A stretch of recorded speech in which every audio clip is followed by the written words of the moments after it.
A vida dirigida pelo Espírito Santo é uma vida totalmente diferenciada.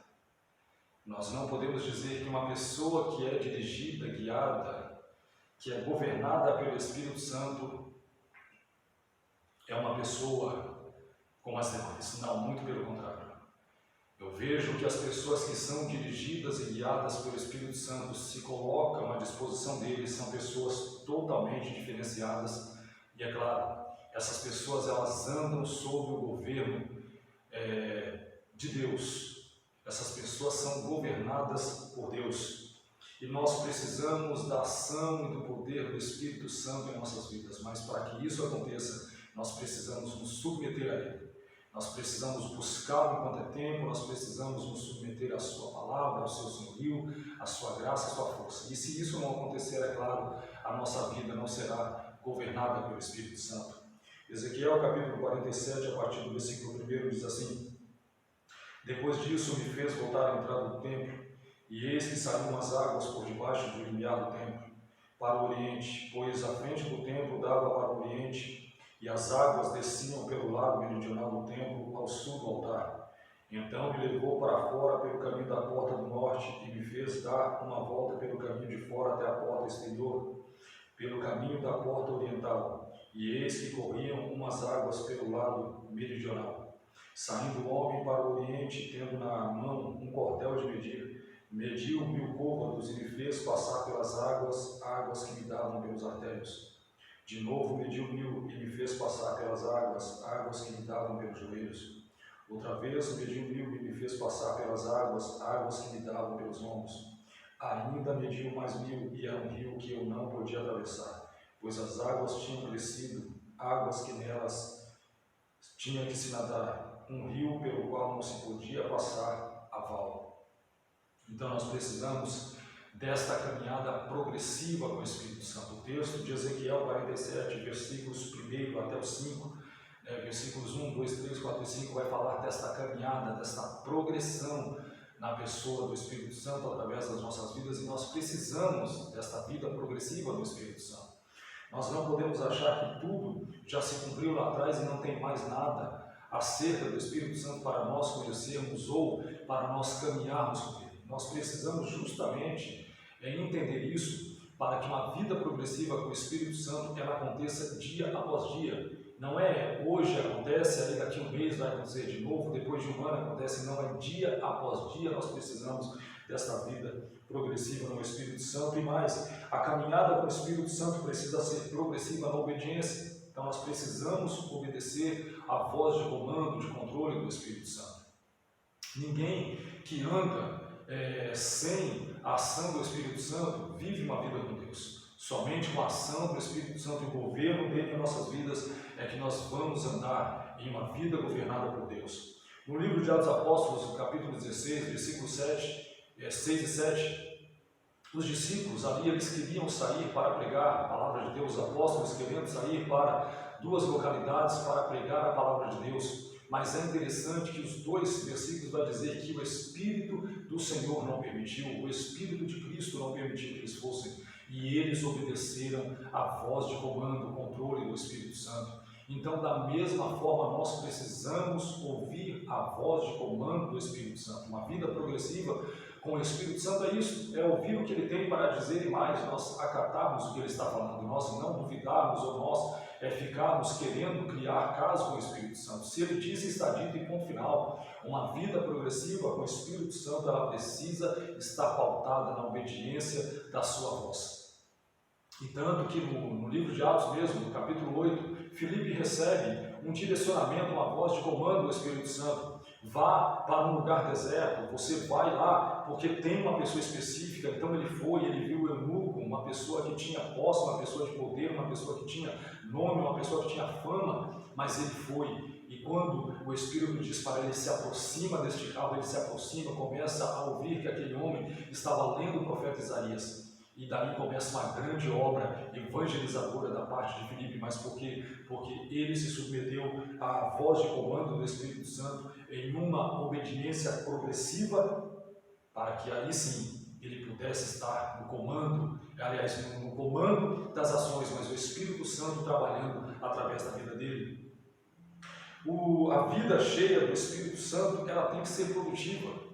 Se nós não entendermos isso, se nós não vivermos uma vida produtiva do Espírito Santo, na pessoa do Espírito Santo, como no Evangelho de João, o próprio Cristo, ele nos dá um exemplo muito grande sobre isso, porque aqui em João capítulo 21, nós vemos que o Senhor Jesus ele fez grandes coisas.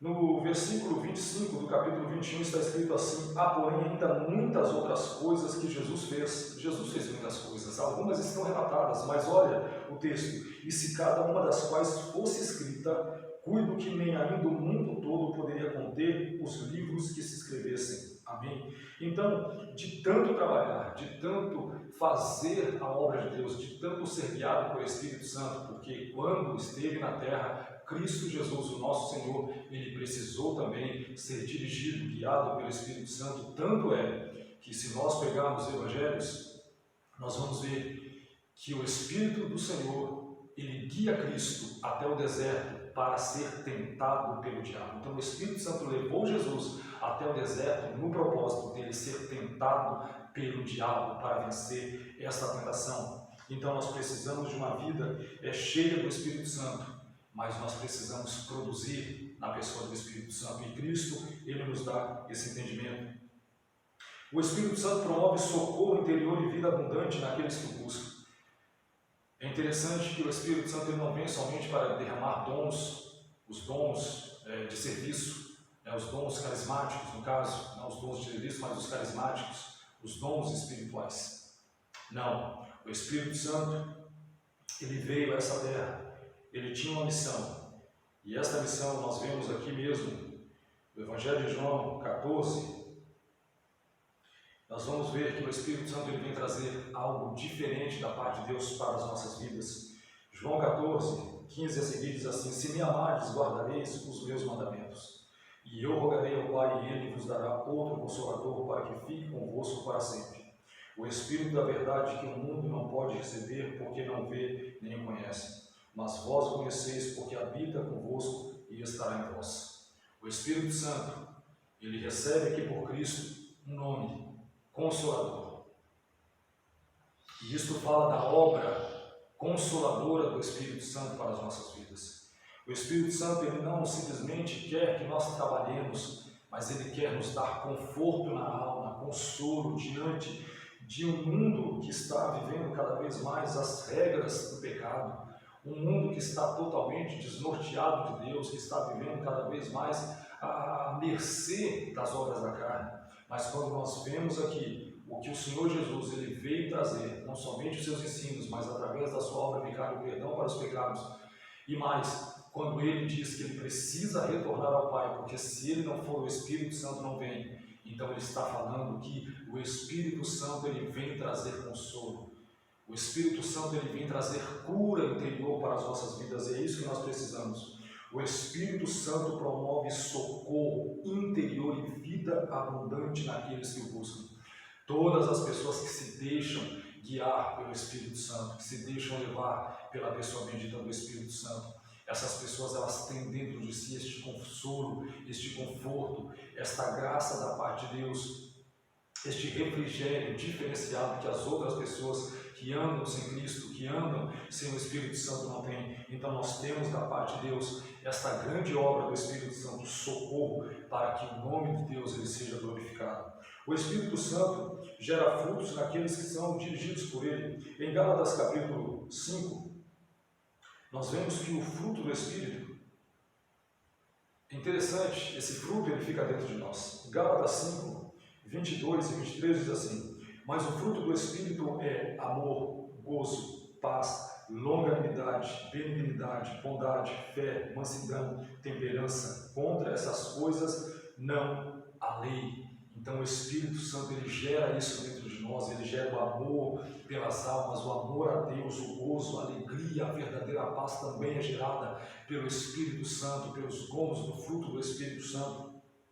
a longanimidade, somos mais longânimos em tantas situações para perdoar, ou até mesmo para sofrer por amor à obra de Deus, por amor à palavra do Senhor, a benignidade, a bondade, duas coisas são parecidas, né? Pessoas boas, pessoas benignas, com boas obras, para que também as pessoas vejam essas boas obras e elas busquem a Deus e glorifiquem a Deus. A fé, que sem a fé é impossível agradar a Deus, é um dos dons do fruto do Espírito que está em nossas vidas.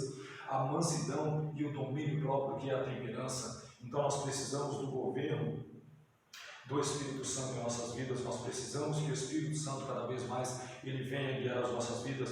Mas, no entanto, para isso nós precisamos entender esse versículo 5. Ainda mediu mais mil e era um rio que eu não podia atravessar, pois as águas tinham crescido, águas para delas nadar, um rio pelo qual não se podia passar a val. O que é que eu entendo aqui? Uma vez que eu começo a caminhar progressivamente com o Espírito Santo, é claro, vai chegar um momento em que Ele vai tomar todo o controle da minha vida e nós precisamos ser controlados pelo Espírito Santo. Da mesma forma que quando uma pessoa ela entra dentro de um grande ribeiro, um grande rio, um oceano que seja, nos mares, ela está em volta pelas águas, ela não tem controle e domínio sobre ela, quem domina ela é a água. Nós precisamos da mesma forma agir também e estar assim, nos submetendo ao Espírito Santo. Isto fala de uma vida progressiva na pessoa bendita do Espírito Santo e nós precisamos isso. Nós precisamos mergulhar nas águas profundas e essas águas profundas, elas apontam para o Espírito Santo. E eu quero finalizar aqui no Evangelho de João, onde o próprio Cristo ele deixa claro que algo precisa acontecer. João 7,37 a seguir diz assim: no último dia, o grande dia da festa, Jesus pôs-se em pé e clamou, dizendo: se alguém tem sede, que venha a mim e beba. Quem crê em mim, como diz a Escritura, rios de água viva correrão do seu ventre. E isso disse ele no Espírito que haviam de receber os que nele crescem, porque o Espírito Santo ainda não fora dado, por ainda Jesus não ter sido glorificado. Essas águas de Ezequiel 47, 1, 2, 3, 4 e 5 apontam diretamente para a ação e a obra do Espírito Santo. Mas para isso, nós precisamos nos submeter a Ele. Você fique com essa palavra, deixe-se ser guiado pelo Espírito Santo, mergulhe nas águas profundas e essas águas, com certeza, elas vão direcionar a tua vida e vão trazer benefícios não somente para você, mas onde você passar, os benefícios de Deus, por intermédio da ação do Espírito Santo na tua vida, também vão passar. Que Deus te abençoe em nome de Jesus com esta palavra.